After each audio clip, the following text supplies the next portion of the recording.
ఓకేనారా? రెడీయా? సరే. Hi friends, అందరికీ నమస్కారం. Welcome back to Prasad's fashion. So ఈరోజు ఇవాళ వీడియోలో మీకు నా బడ్జెట్లో స్టూడియోని ఎలా సెటప్ చేసుకున్నాను అనేది సరదాగా ఇప్పుడు మీకు చూపించబోతున్నాను. బై ద వే, ఇక్కడ ఒక లైట్స్ కనిపిస్తున్నాయి కదా, కలర్ మారుతూ, అది కూడా లైట్ కాదనమాట, ఎడిటింగ్లో పెట్టుకున్నా. అండ్ ఆల్సో ఇక్కడ ఒక మొక్క కనిపిస్తుంది కదా, అది కూడా ఎడిటింగ్లోనే పెట్టుకున్నా. సో సరదాగా కొంచెం నీట్గా కనిపించాలని చెప్పేసి. ఓకే, ఇప్పుడు మీకు స్టూడియోని మొత్తం ఎలా తక్కువ బడ్జెట్లో ఎలా క్రియేట్ చేసుకున్నాను అనేది చూపిస్తాను, చూసేయండి. సో ఇప్పుడు మీకు వన్ బై వన్ ఎక్స్ప్లెయిన్ చేస్తాను, చూపిస్తాను. ఫస్ట్ ఈ బ్లాక్ స్క్రీన్ నుంచి వద్దాం. సో ఇక్కడ నేను 2 స్క్రీన్స్ కొన్నాను అనమాట. ఒకటి బ్లాక్ది అండ్ అలాగే ఇంకోటి గ్రీను. సో గ్రీన్ది బ్యాక్ సైడ్ కట్టేశాను. సో ఎక్కువ ఈ బ్లాక్ స్క్రీనే యూస్ చేస్తాను అనమాట. గ్రీన్ స్క్రీన్ అంత బాగా యూస్ అవ్వట్లేదు లైటింగ్ ప్రాబ్లం వల్ల. ఓకే, ఈ బ్లాక్ స్క్రీన్ అయితే మనకి ఇప్పుడు అరౌండ్ 450 అలా ఉన్నాయి. క్వాలిటీని బట్టి ఒక 50-100 అల్టీటీ ఉన్నాయన్నమాట. 450 to 550 వరకు ఉన్నాయి. సో దీని లింక్ కూడా నేను ఇస్తాను కావాలంటే. ఓకే, తర్వాత డిజిటెక్ 18 ఇంచ్ రింగ్ లైట్ అనమాట. సో ఇందులో 2 కలర్స్ ఉంటాయి. ఒకటి ఆరెంజ్ టైప్ ఉంటుంది, ఒకటి వైట్ కలర్ ఉంటుంది అన్నమాట. 2 కలర్స్ ఉంటాయి ఇందులో. ఓకే, ఇది నాకు ఇక్కడ ప్రైస్ వేస్తాను మీకు పక్కన. నాకు 4 years ఏమో అయిపోయింది అనమాట. ప్రజెంట్ ప్రైస్ ఎంత ఉందో అది మీకు స్క్రీన్ మీద వేస్తాను. ఓకే, ఇది 4 years అయిపోయింది. చాలా బాగా యూజ్ అయింది నాకు. అండ్ 4 years నుంచి ఎలాంటి ప్రాబ్లం రాలేదు, ఖరాబ్ అవ్వకుండా వర్క్ చేసింది. అండ్ తర్వాత ఇది కోడక్ ట్రైపాడ్ అనమాట. ఇది కూడా చాలా స్ట్రాంగ్ ఉందన్నమాట. అంటే కొంచెం తక్కువ ప్రైస్లో కొన్నాను ఫస్ట్, అది పోయిందనమాట.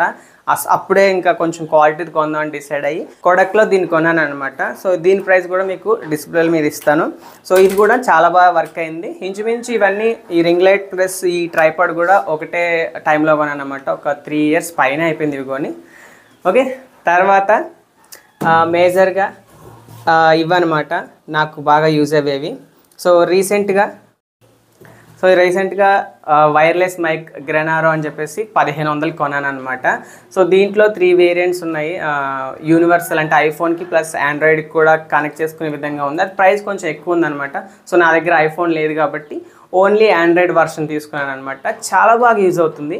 ఇప్పుడు ఈ ఆడియో కూడా దీంతోనే వస్తుందన్నమాట. చాలా బాగా వర్క్ అవుతుంది, చాలా యూజ్ అవుతుంది నాకు. 1500కి మంచి మైక్ అని చెప్పుకోవచ్చు గ్రెనారో. చాలామంది యూట్యూబర్స్ ఇదే యూజ్ చేస్తున్నారు కూడా. ఓకే, ఇది 1500కి కొన్నాను అనమాట. తర్వాత ఇది DSLR 200D. ఇది కొని 4 years అయ్యింది.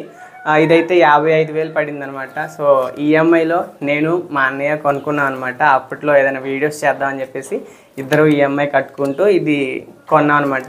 ఈఎంఐ అయితే క్లియర్ అయిపోయింది. సో ఇది కూడా మాకు చాలా బాగా యూజ్ అయింది. సో తర్వాత ఈ టేబుల్ అనమాట, ఐకియా టేబుల్ ఇది. సో ఐకియా వైట్ టేబుల్ అనమాట. సో ఇది నేను అమెజాన్లో చూస్తే 6,000 పైన ఉందన్నమాట. సో యూట్యూబ్లో వీడియోస్ చూశాను. అప్పుడు ఏంటంటే మనకి ఆఫ్లైన్లో స్టోర్కి వెళ్ళి తీసుకుంటే అరౌండ్ 3,000 లోపడే ఇది వస్తుందన్నమాట. సో ఆన్లైన్లో డబుల్ అమౌంట్ ఉంది. ఇప్పుడు మీరు చెక్ చేయొచ్చు, అమెజాన్లో 6,300 ఎంతో ఉంది ఇది. సో అంత అమౌంట్ పెట్టలేక నేనే డైరెక్ట్ హైదరాబాద్ వెళ్ళి స్టోర్లో కొనుక్కుని ట్రైన్లో చాలా కష్టపడి తెచ్చాను అనమాట. సో ఆ వీడియో కూడా నా ఛానల్లో ఉంది, మీరు చూడొచ్చు. ఓకే, ఈ టేబుల్ ఐకియాలో కొన్నాను. తర్వాత నేను యూస్ చేసే మొబైల్ అనమాట, S20 FE, Samsung S20 FE అనమాట. సో ఇది కూడా కొని 2 years అయిపోయింది. ఇది కూడా నేను ఈఎంఐలోనే కొనుక్కున్నాను అనమాట. తక్కువ ఈఎంఐ వచ్చేలా పెట్టుకుని ఒకటి కొనుక్కొని క్రియేట్ చేసుకున్నాను అనమాట. సో మీరు ఈ ఛానల్ వాళ్ళకి తెలియకపోవచ్చు, నాకు ఆల్రెడీ ప్రసాద్స్ ఆర్ట్స్ అని చెప్పేసి ఎడిటింగ్ ఛానల్ ఉండేదన్నమాట. ఉంది, ఇప్పుడు కూడా ఉండేది కాదు. కాకపోతే అందులో కొంచెం వర్క్ చేయట్లేదు కొన్ని ఇష్యూస్ వల్ల. సో అది కూడా నాకు చాలా గ్రోత్ కనిపించింది అనమాట ప్రసాద్ ఆర్ట్స్లో. మీరు చూడొచ్చు, యూట్యూబ్లో 250K సబ్స్క్రైబర్స్ ఉన్నారనమాట అందులో కూడా. ఓకే, అప్పటి నుంచి ఇవన్నీ నేను క్రియేట్ చేసుకున్నా. చూడండి, ఈ నా రూమ్ చూడండి, మొత్తం ప్లాస్టింగ్స్ కానీ ఏం జరగలేదు, ఎలాంటి వర్క్స్ జరగలేదు అనమాట. ఇవన్నీ ఈ ప్లాస్టింగ్స్ చేపించి విండోస్, డోర్స్ ఇవన్నీ పెట్టి లైటింగ్స్ సెటప్ చేయాలంటే ల్యాక్స్లో అవుద్ది అనమాట. సో అది ఎప్పుడు అవుతుందో కూడా నాకు తెలియదు. సో అన్ని లక్షలు పెట్టేదాకా మనం వీడియోస్ చేయడం ఆపేయడం అంటే చాలా కష్టం అనమాట. అది అయిన తర్వాతే వీడియోస్ చేయాలంటే నేను వీడియోస్ చేయడం చాలా టైం పోస్ట్పోన్ అయిపోద్ది.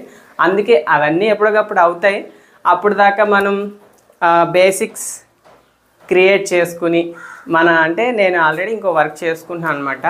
పూర్తి ఎఫర్ట్ నేను యూట్యూబ్ మీద ఇంకా పెట్టలేదు. సో ఇది నాకు ఇష్టం వీడియోస్ చేయాలని చెప్పేసి. సో నాకు ఖాళీ ఉన్న టైంలో చేసుకోవడానికి బేసిక్స్ అవన్నీ క్రియేట్ చేసుకుని తక్కువ బడ్జెట్లో అవసరమైనవే కొనుక్కుని వీడియోస్ చేసుకుంటున్నాను అనమాట. సో ఇవన్నీ ఎప్పుడో అవుతాయి. సో అప్పటి వరకు ఈ విధంగా వీడియోస్ చేసుకుందాం అని సెట్ చేసుకున్నా. సో చూడండి, ఎక్కువ వెలుతురు వచ్చేస్తే వీడియో అనేది లైటింగ్ బాగోదు కదా, అందుకే ఈ దుప్పట్లు లాంటివి తాడు కట్టి వేసిస్తాను అనమాట. సో ఇది నా రూమ్ అనమాట. సో బయటకు వచ్చి చూడండి, బయటికి వచ్చి చూస్తే చూడండి ఈ విధంగా ఉంటుంది. ఇవన్నీ పైన ఇంకేం కంప్లీట్ అవ్వలేదన్నమాట. సో అప్పటి వరకు లోపల ఆ విధంగా సెట్ చేసుకున్నాను. సో నేను చెప్తున్నాను, ఇవన్నీ ఏవి కూడా అన్నీ ఒకేసారి కొనలేదు మేము. ఒక్కొక్కసారి కొన్నాం అనమాట. ఒక్కొక్కటి టైం తీసుకుని ఒక్కొక్కటి క్రియేట్ చేసుకున్నాం అనమాట. అన్నీ కలిసి ఇప్పటికి క్రియేట్ అయ్యాయి. సో ఎందుకంటే అన్నీ ఒకేసారి ఇన్వెస్ట్ చేసామనుకోండి, దగ్గర మీకు 1,50,000 వరకు పెట్టాల్సి వస్తుంది. సో ఆ కంటెంట్ హిట్ అవుతుందా లేదా ఫస్ట్ మనకు తెలియదు కదా. సో ఫస్ట్ బేసిక్స్ మనకి ఏంటంటే, బేసిక్స్తో మనం వీడియోస్ చేద్దాం. అప్పుడు మనకి ఏదైనా అందులో గ్రోత్ కనిపిస్తే అప్పుడు 1 by 1 ఒకటి కొనుక్కుందాం, తక్కువ నుంచి అలా కొందాం అనేసి ప్లాన్ చేసాం అనమాట. వీటితో అయితే నేనైతే ప్రజెంట్ అయితే వీడియోస్ చేయగలుగుతున్నాను. బట్ ఇంకా కొనేవి చాలా ఉన్నాయి, కాకపోతే అవి మెల్లిమెల్లిగా కొనాలి. సో ఇవైతే మేజర్గా నా వీడియోస్కి చాలా యూజ్ అవుతున్నాయి. మేజర్గా అయితే ఇది చాలా ఇంపార్టెంట్. నాకు నా మొబైల్లోనే మొత్తం వర్క్ చేస్తాను అనమాట. ఎడిటింగ్ అయినా సరే, చాలా వీడియో రికార్డింగ్ కూడా ఈ S20 FEలోనే చేస్తాను. అండ్ ఇప్పుడు మీరు చూస్తున్న వీడియో రికార్డింగ్ మా అన్నయ్య మొబైల్లో S21లో రికార్డ్ అవుతుంది అనమాట. సో అప్పుడప్పుడు మా అన్నయ్య ఈ మొబైల్ ఎక్కువ నేను యూస్ చేస్తాను అనమాట. ఇవేంటంటే ఏదైనా అవుట్ఫిట్స్ కానీ ఏదైనా ఫోటోషూట్ లాంటి వాటికి మాత్రమే యూస్ చేస్తాము. సో స్టార్టింగ్లోనే ఇవన్నీ తీసుకోవాలంటే అవసరం లేదు, కంటెంట్ ఉంటే దీంతోనే ఓకే అనమాట. మేజర్గా బ్యాక్గ్రౌండ్, లైటింగ్, మొబైల్ అనమాట, అండ్ మన కంటెంట్ అంతే.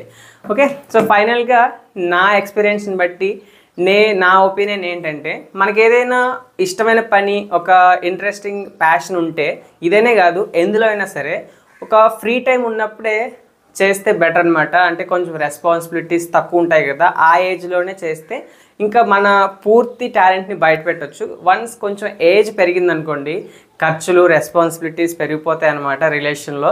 సో అందుకే అంటే ప్రయత్నించే వాళ్ళు ఏ ఏజ్లో అయినా సరే ప్రయత్నించవచ్చు, సాధించవచ్చు. బట్ ఏంటంటే కొంచెం ఈ 20-25 మధ్యలో ఏజ్ ఉంటుంది కదా, సో అక్కడ ఏంటంటే కొంచెం ఫ్రీగా ఉంటాం, పేరెంట్స్ సపోర్ట్ ఉంటుంది కాబట్టి ఏదైనా సాధిస్తే అక్కడే కొంచెం ట్రై చేస్తే బెటర్ అని నా ఎక్స్పీరియన్స్ అనమాట. సో 25 లోపల ఏదైనా మన ప్యాషన్ ఏంటి, ఇదనే కాదు ఎందులో అయినా సరే ఒక్కొక్కరికి ఒక్కొక్కరి ఇష్టం ఉంటుంది. సో ఎందులో అయినా సరే ఆ ఫ్రీ టైంలో ట్రై చేస్తే బెటర్ అనేది నా ఒపీనియన్ అనమాట. సో ఇది నా బడ్జెట్లో నేను క్రియేట్ చేసుకున్న స్టూడియో అనమాట. సో నచ్చితే లైక్ చేయండి. అండ్ ఆల్సో మీరు ఏదైనా కొనాలని ప్లాన్ చేసినట్లయితే చెప్పే కదా, మన ఛానల్లో మంచి అవుట్ఫిట్స్, క్వాలిటీ అవుట్ఫిట్స్ బడ్జెట్లో అండ్ అలాగే యాక్సెసరీస్ మీద రివ్యూస్ చేస్తాను. సో మీరు ఏదైనా ఆన్లైన్లో కొనాలి అని ప్లాన్ చేసినట్లయితే అదేంటనేది సరదాగా కామెంట్ సెక్షన్లో కామెంట్ చేయండి. ఎక్కువ మంది కామెంట్ చేసిన ప్రోడక్ట్ మీద మనం రివ్యూ చేసి వీడియో చేద్దాం. ఓకే, మరో వీడియోలో మళ్ళీ కలుసుకుందాం. అప్పటి వరకు keep smiling, take care, by by, జై హింద్.